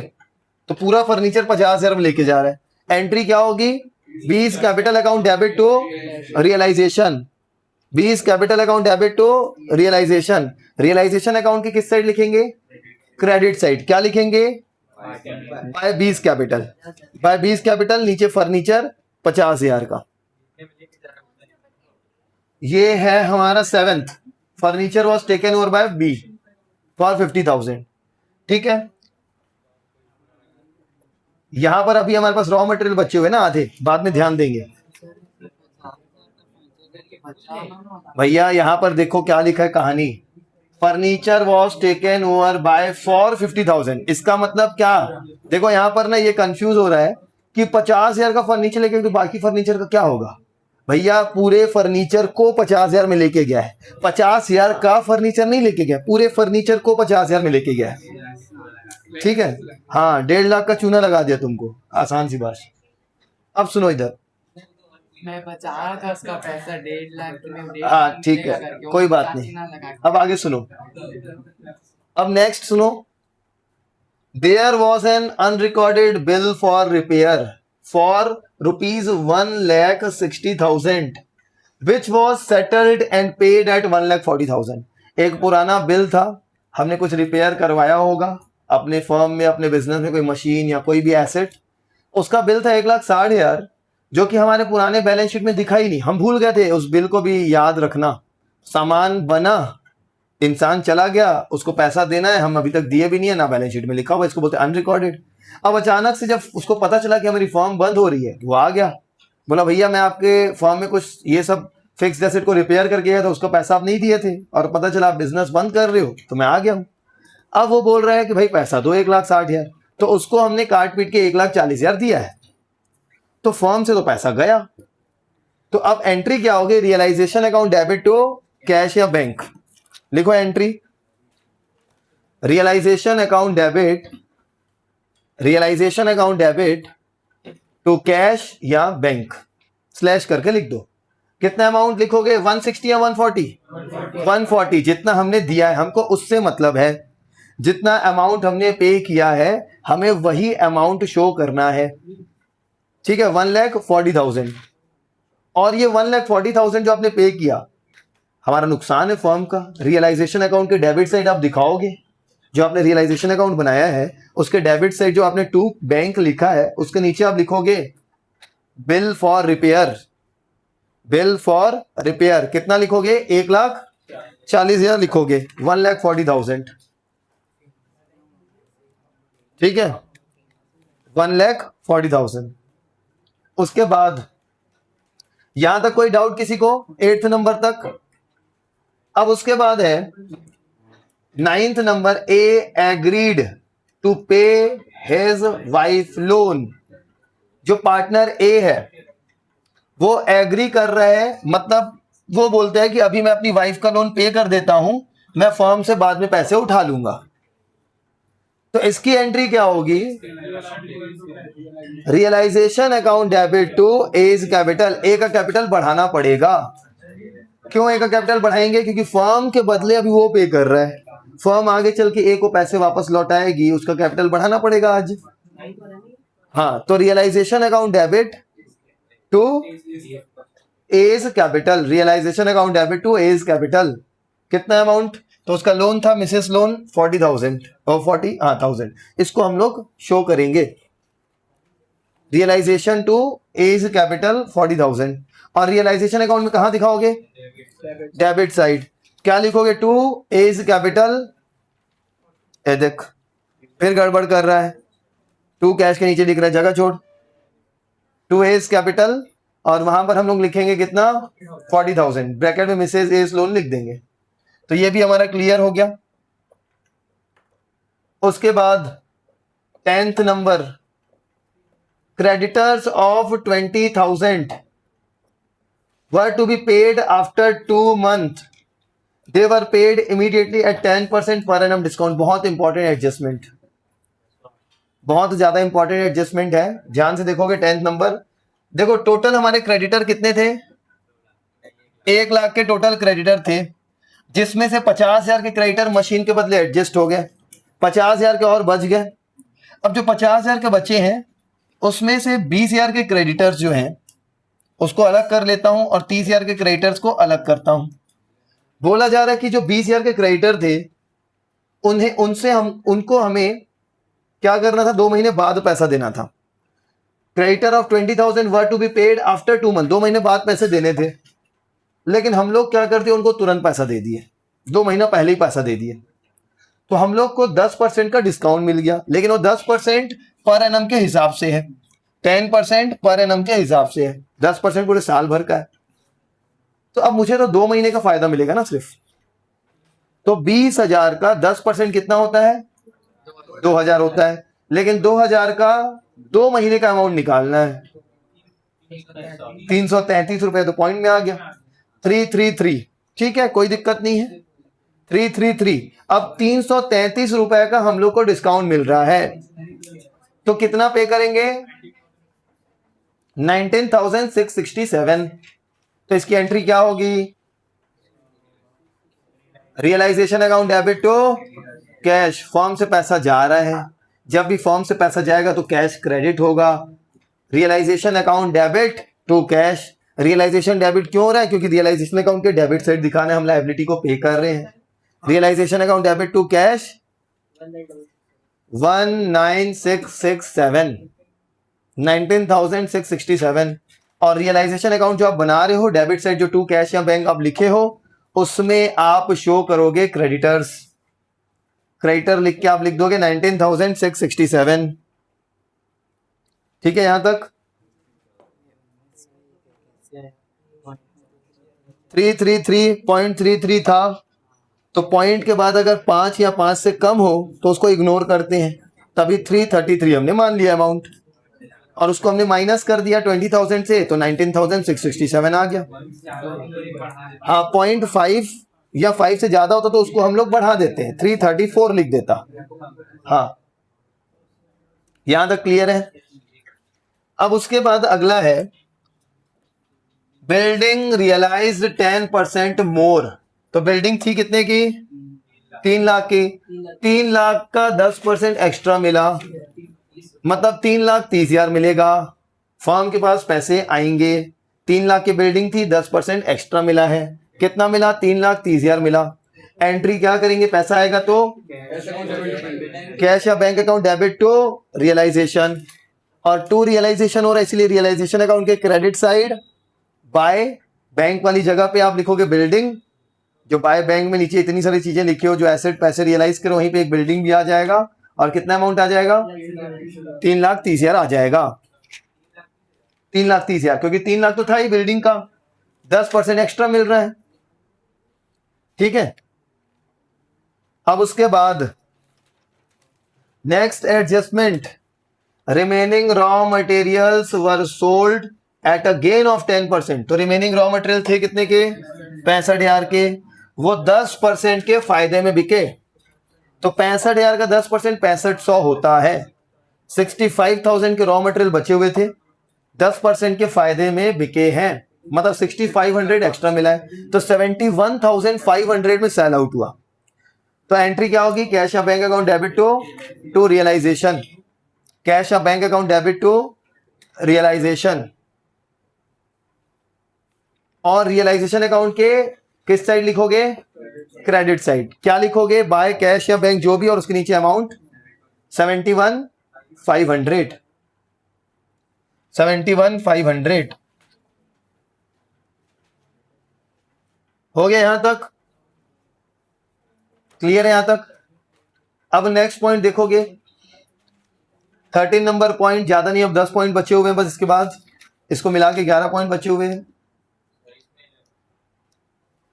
बताओ क्या डाउट है।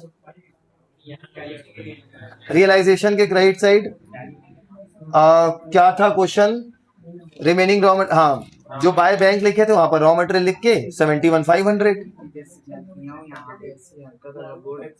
करोगे तो मार्क्स चला जाएगा ऐसे में। पूरा काट लिया नहीं पूरा नहीं कटेगा, कैलकुलेशन होगा, देखें स्टेप मार्किंग होगा। ठीक है, अब देखो इधर, अब ध्यान दो इधर। Next, bills payable took over goodwill in full settlement. Bills payable कितना था, 2 लाख का, वो बदले में क्या ले गया, 10,000 का गुडविल। एक्चुअली में हम लोग खुद 10,000 पे किए थे जब हमने खरीदा था, उसके बाद हमने मेहनत की होगी, तो बिल्स पेबल के बदले हमने गुडविल दे दिया, आपस में सेटल हो गए, इसकी एंट्री पास नहीं होगी। लिख लो इसके बारे में भी, वैसे no entry will be passed for the settlement of bills payable by giving goodwill या by with the adjustment of goodwill. No entry will be passed, transfer किए गए एसेट्स और लायबिलिटी अगर आपस में सेटल होते हैं तो इसकी कोई एंट्री नहीं होती है। अब इससे क्या फर्क पड़ेगा समझना, लायबिलिटी कितनी थी, 2 लाख की थी, और एसेट कितने का था, 10,000 का। तो बताओ आपको क्या लगता है, हमारा फायदा हुआ कि नुकसान हुआ, फायदा हुआ। कितना फायदा हुआ, 1,90,000, वो ऑटोमेटिक आ जाएगा। क्रेडिट साइड कितना दिख रहा है, 2 लाख, डेबिट साइड कितना दिख रहा है, 10,000, और आप कुछ नहीं कर रहे हो, तो क्रेडिट साइड 1,90,000 से ज्यादा दिख रहा है, तो वही तो हमारा फायदा हो गया। तो कुछ नहीं करने से ये आंसर सही आएगा इस चीज में। तो जब भी कोई लायबिलिटी एसेट के साथ एडजस्ट होगा, ट्रांसफर की गई लायबिलिटी ट्रांसफर किए गए एसेट्स के साथ जब एडजस्ट होते हैं तो इसकी एंट्री नहीं होती है। ठीक है, हाँ नरेशन मतलब वही डायरेक्ट आपको लिख देना है।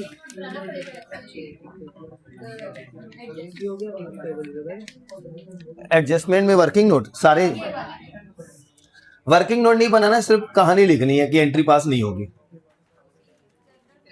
हाँ जर्नल के बीच में नंबर लिख दिए, कौन सा नंबर जर्नल लिख रहे हो, और लिख दिए नो एंट्री विल बी पास, तो उसका मार्क्स मिल जाएगा। सीबीएसई में भी यही लिखा हुआ आता है, नहीं लिखना reason.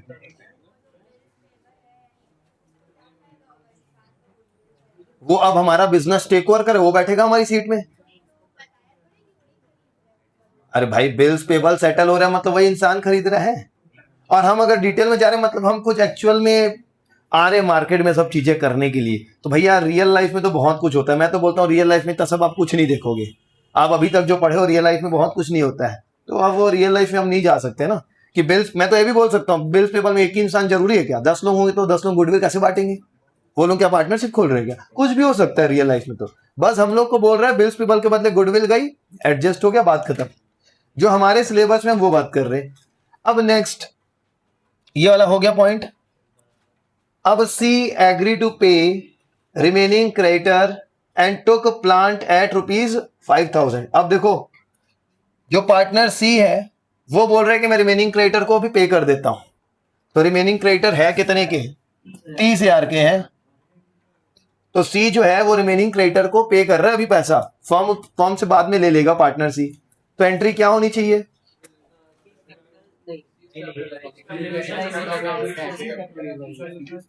Realisation account debit to C's capital. क्यों सी के कैपिटल को क्रेडिट कर रहा है, उसके कैपिटल को हम बढ़ा रहे हैं। क्यों बढ़ा रहे हैं, क्योंकि वो फर्म की लायबिलिटी पे कर रहा है, तो फर्म से बाद में तो पैसा लेगा ही, उसका कैपिटल बढ़ाना पड़ेगा।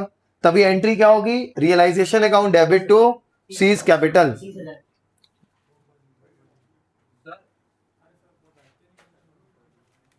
ध्यान नहीं है, realisation account debit to C's capital. ठीक है चल रहा है ना, realisation account debit to C's capital.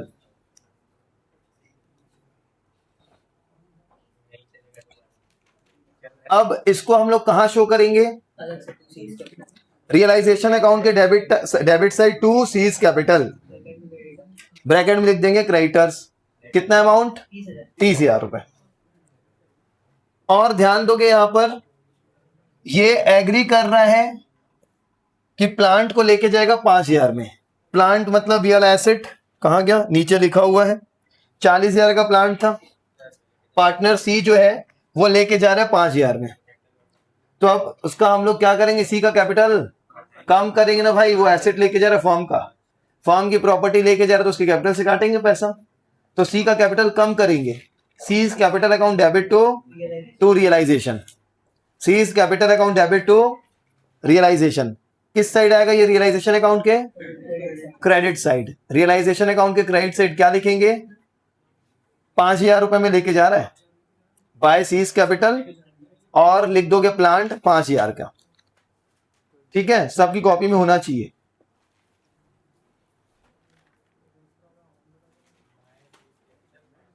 Seize capital account debit to realisation 5,000 रुपए एंट्री, और रियलाइजेशन के क्रेडिट साइड हम क्या लिखेंगे? बाय सीज कैपिटल, और प्लांट लिख देंगे 5,000 का।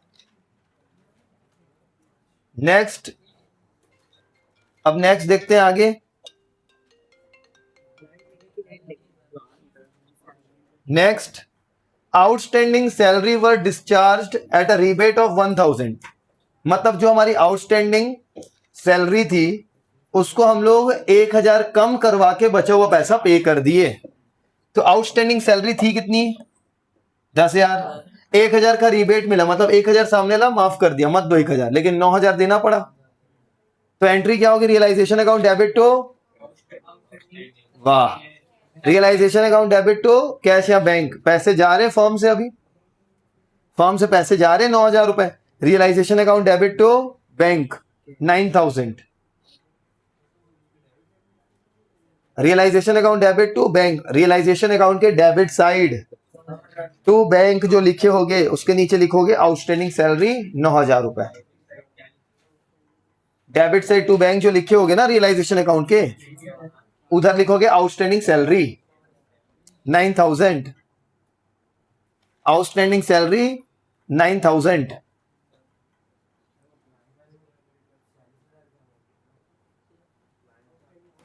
प्लांट का क्या? 40,000 का प्लांट था, 5,000 में लेके गया, तो 5,000 लिखेंगे। फुल में लेके गया, बस बता दिया पूरा प्लांट 5,000 में लेके गया है।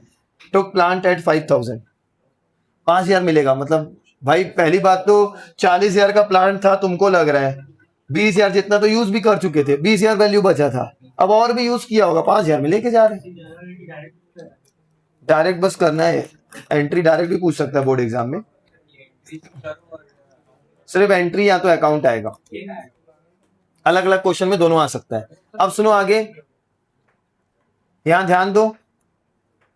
नेक्स्ट है आउटस्टैंडिंग सैलरी के बाद C agree to accept ₹1,10,000 in full settlement of his loan account. अब सी का लोन अकाउंट था कुछ, याद है कितना था लोन अकाउंट? कितना देखे थे आप उसमें? बैलेंस शीट में कितना था सी का लोन? 1,20,000 था। 1,20,000 था सी का लोन। अब वो कितना एक्सेप्ट कर गया? 1,10,000। अब इसकी एंट्री लिखो, और आप ये भी चीज एक सोचो, 1,20,000 के लोन के लिए वो कितना एक्सेप्ट कर रहा है? 1,10,000। तो फर्म का फायदा हो रहा है या नुकसान हो रहा है? फायदा हो रहा है। 1,20,000 देना था, 1,10,000 में मान गया, तो 10,000 हम लोग से कम ले रहा है, फायदा हो रहा है। हाँ भाई, फर्म उससे लोन ली है सी से, अब वापस पैसे लौटाने हैं 1,20,000, लेकिन कितने दे रहे हैं? 1,10,000, तो 10,000 कम देने पड़ रहे हैं, तो फर्म का फायदा है इसमें। तो एंट्री लिखो, C is loan account debit, liability कम हो रही है, C is loan account debit 1,20,000, पूरा 1,20,000 से लोन कम हो रहा है। C is loan account debit 1,20,000 to bank 1,10,000।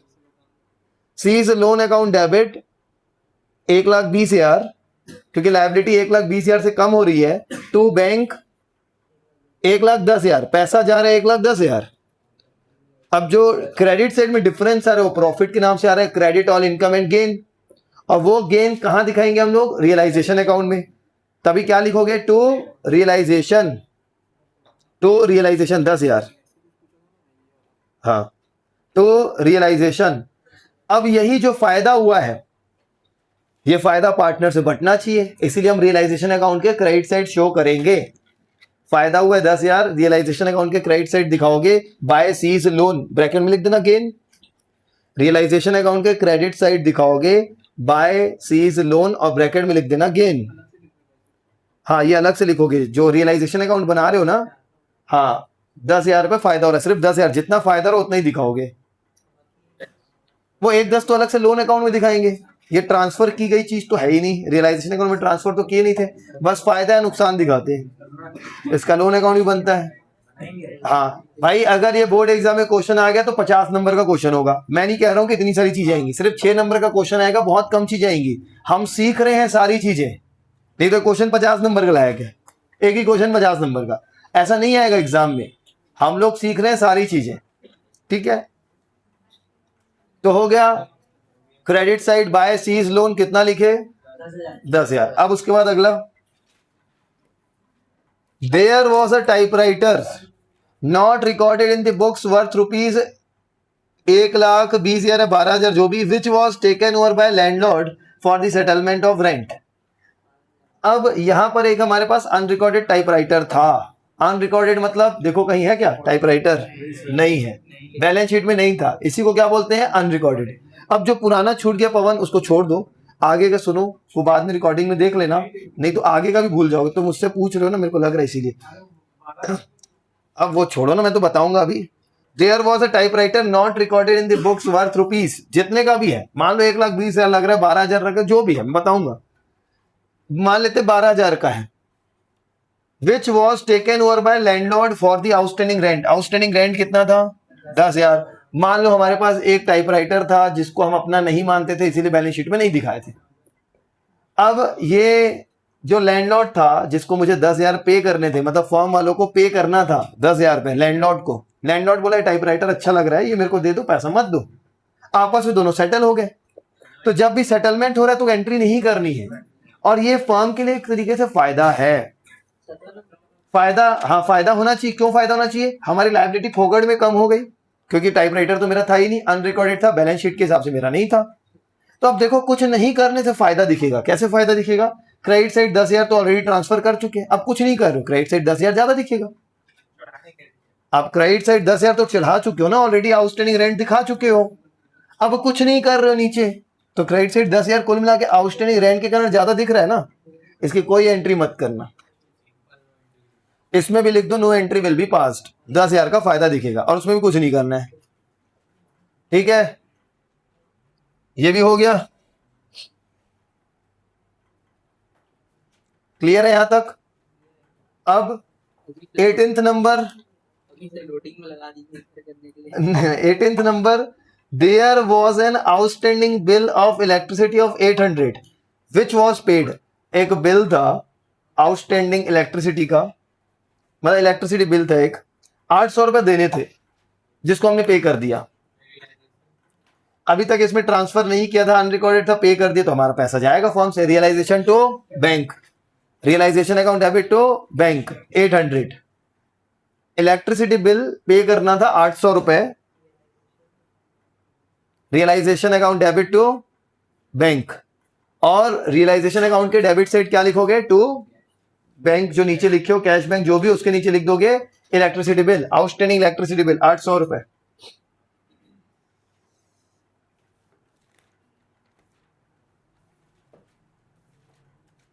ठीक है। हो गया यहां तक? अब उसके बाद आगे के एडजस्टमेंट्स,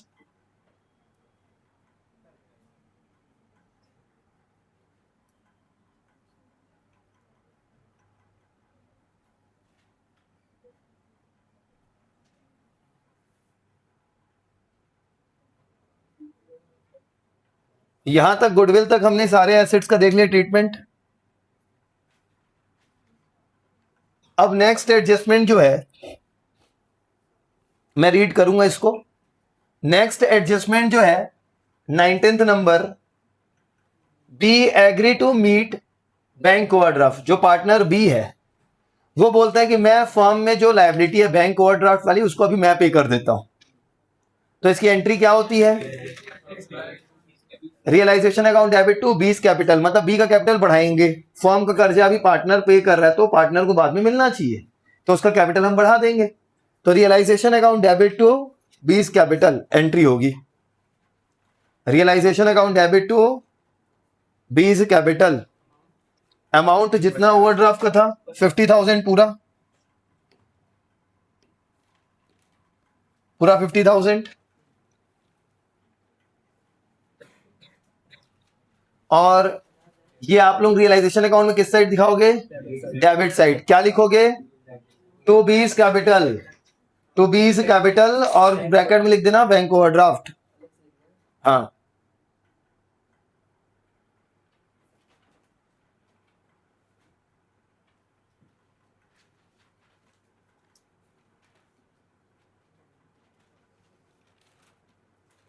क्लियर?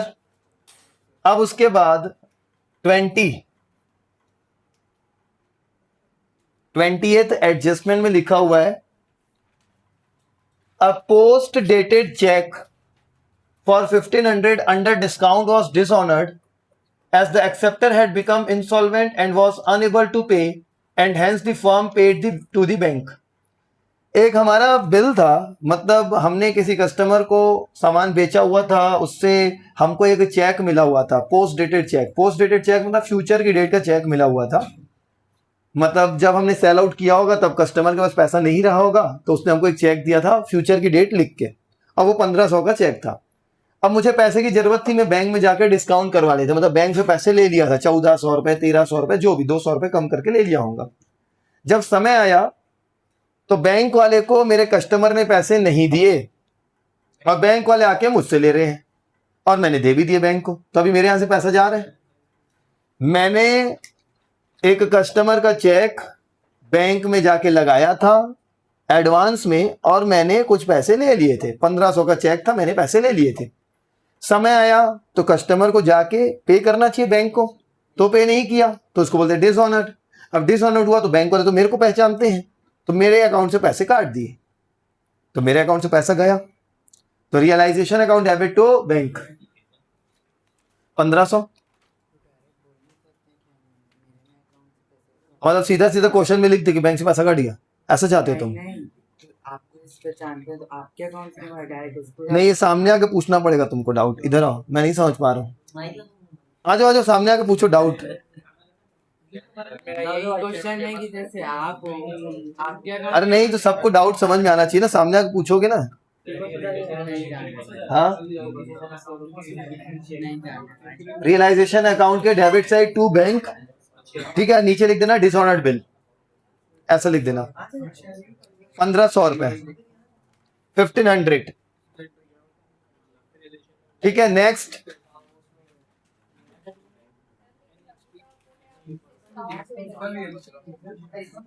मेरे को एक कस्टमर से 1500 रुपए लेना था, अब मेरे को पैसे की जरूरत तुरंत थी, लेकिन कस्टमर मेरे को 2 महीने बाद देता, तो मैं बैंक में गया, वो चेक दे दिया। अब बैंक मेरे को आज 1500 देगी, और 2 महीने बाद कस्टमर से 1500 तो लेगी नहीं, कि बैंक को क्या फायदा हुआ, तो मेरे को कुछ पैसे कम देती है। अब बैंक 2 महीने तो वेट कर दी, मेरे को अभी भले 1300 दी, लेकिन 2 महीना वेट तो की है। अब 2 महीने बाद क्या मेरे से वापस 1300 लेगी, बैंक को क्या फायदा हुआ? बैंक मेरे से पूरा पैसा लेती है, तभी 1500 जाएगा। जर्नल एंट्री होगी रियलाइजेशन टू बैंक, और रियलाइजेशन अकाउंट में टू बैंक के नीचे डिसऑनर्ड बिल 1500। मैं नहीं समझ पा रहा हूँ तुम्हारा सवाल। मेरा सवाल ये है, जैसे अभी तुम बोले कि बाद में पूछ लेना, अभी नहीं समझ पा रहा। नेक्स्ट देखो, adjustment. An unrecorded assets of 6900 was given in settlement of unrecorded liability of 6000 in full settlement। एक हमारा अनरिकॉर्डेड एसेट्स था 6900 का, क्या बोला मैं?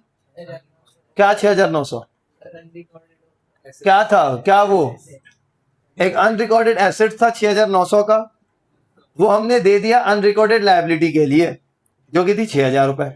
अनरिकॉर्डेड एसेट 6900 का यूज कर लिए अनरिकॉर्डेड लायबिलिटी को सेटल करने के लिए, इसकी भी एंट्री नहीं होगी। No entry will be passed for the settlement of unrecorded liability by giving unrecorded assets. इसकी कोई एंट्री नहीं होगी जब हम लोग अनरिकॉर्डेड लायबिलिटी को सेटल करेंगे अनरिकॉर्डेड एसेट्स देके, ठीक है। Next 22, 22nd, land was auctioned for 3,55,000 and commission on auction was 5,000. बहुत इंपॉर्टेंट ट्रांजेक्शन है ये, जर्नल एंट्री में आ सकते हैं एग्जाम में. जो हमारे पास लैंड था, जमीन थी 3 लाख की, उसको हमने बोली लगवाई, ऑक्शन करवाया, तो हाईएस्ट ऑक्शन वाली बोली आई 3,55,000 की.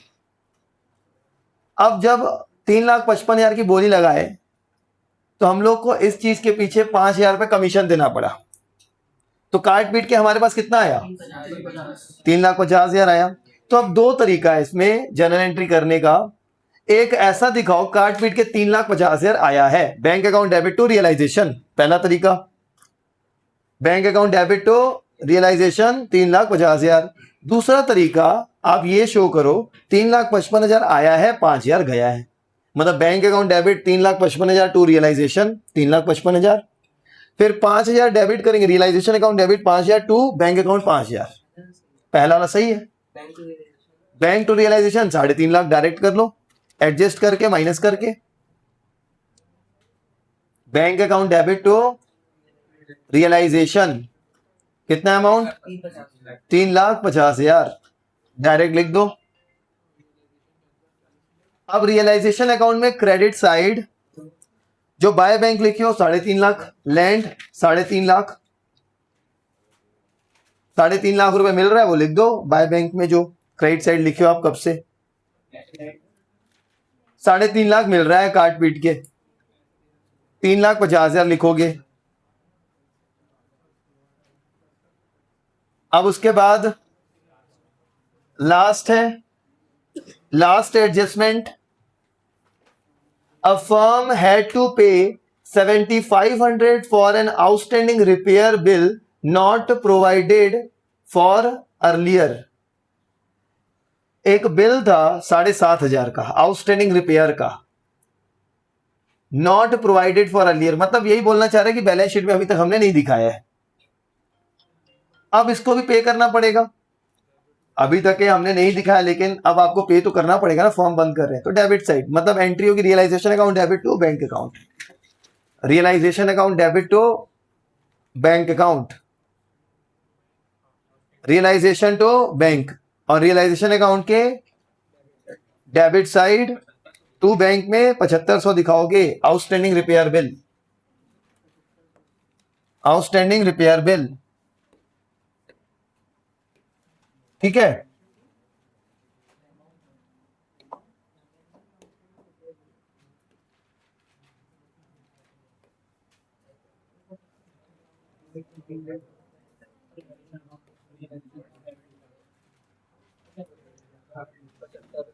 ठीक है. अब नेक्स्ट,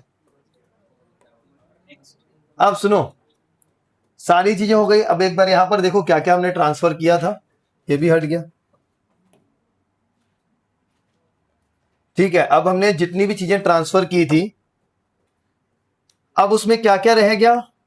तो patents, copyright, trademark, prepaid insurance, ये चारों क्या है?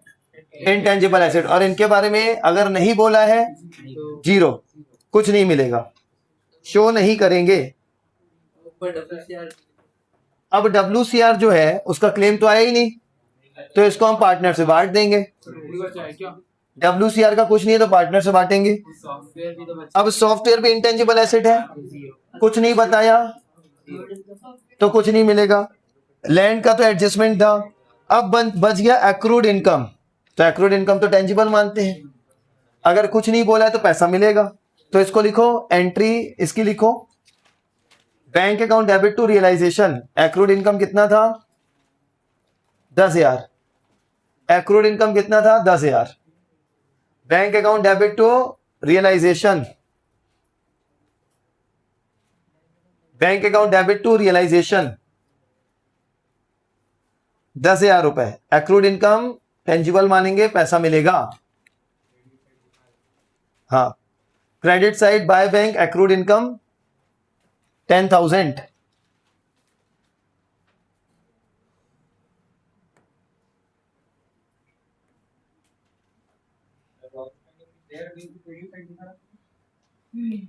हाँ वो भी पे कर रहे हैं ना, डेबिट साइड दिखाएंगे ना उसको।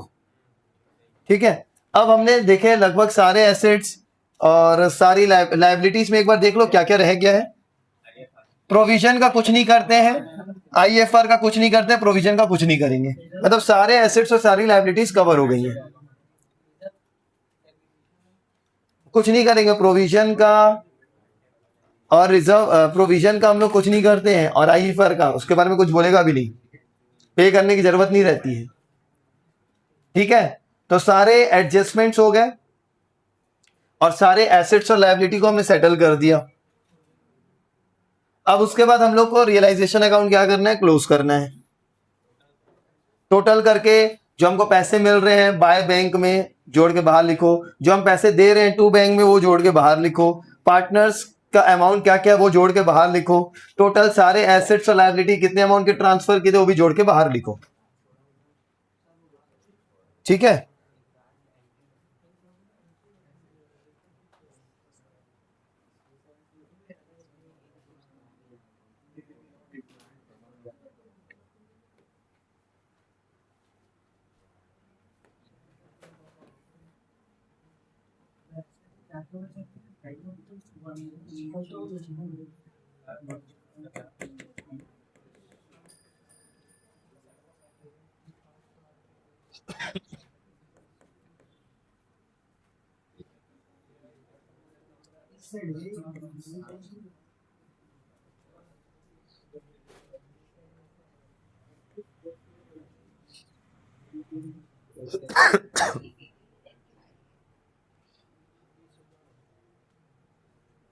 बिल्डिंग से रिलेटेड एडजस्टमेंट था कि नहीं था, है ना?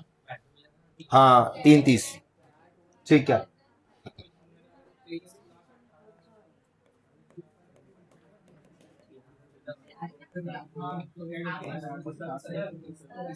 हाँ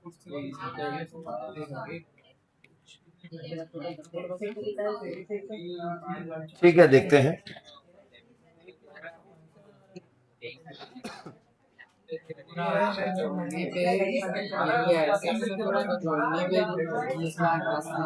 ये सारे एसेट्स जोड़ के कितना अमाउंट आया था,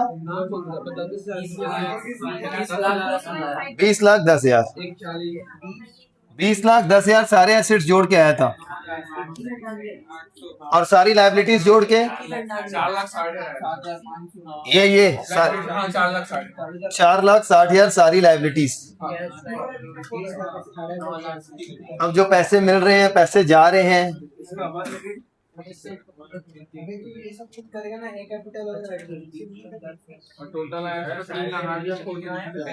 सारे लायबिलिटीज का 4,60,000। आंसर तुम लोग ना कमेंट में लिखना, आंसर कमेंट में लिखना, सबका आंसर अलग अलग आएगा।